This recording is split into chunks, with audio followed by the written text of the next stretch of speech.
জোরে জোরে বলো। এটা পটলের খোসা কাঁচা ঝাল দিয়ে সিদ্ধ করছি। আচ্ছা, এটা শুধু অল্প একটু পানি দিয়ে কাঁচা ঝাল দিয়ে সিদ্ধ করে নিয়েছো।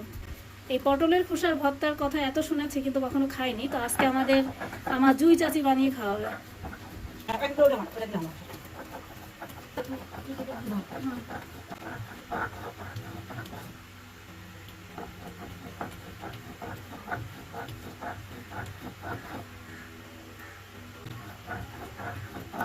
ঝালটা যে যার টেস্ট অনুযায়ী অ্যাড করে নিলাম।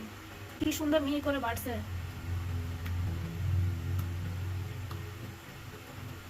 এখনই তো দেখেই তো খাইতে মনে হচ্ছে।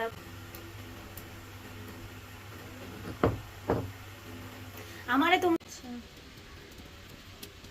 সয়াবিন তেল না।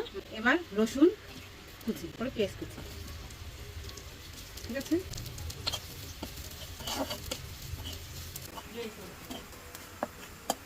এই ছিল অন দিয়ে ঢাকা দেবো। তাই একদম পেঁয়াজ রসুন লাল হয়ে গেছে, আপনারা দেখতেই পাচ্ছেন। এইবার দিয়ে দিচ্ছে পটলের খোসা বাটা।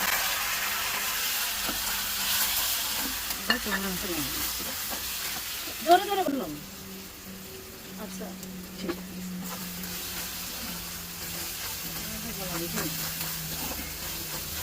আমারও গলা বসে গেছে। হয়ে গেছে, আনুমানিক 4-5 মিনিট ভাজা ভাজা করতে হবে না? কালার চেঞ্জ হয়ে আসতেছে কিন্তু আস্তে আস্তে।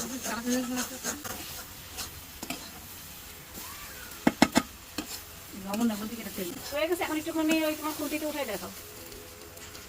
দাঁড়াও, টেস্ট করে দেখতে। এই গরম দিন আমি গরম আমায় ফেলবা না।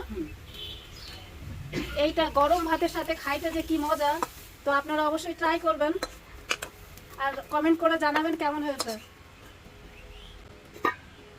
ওরে আল্লাহ, আমি তো লোভই সামলাইতে পারছি না, কি আমি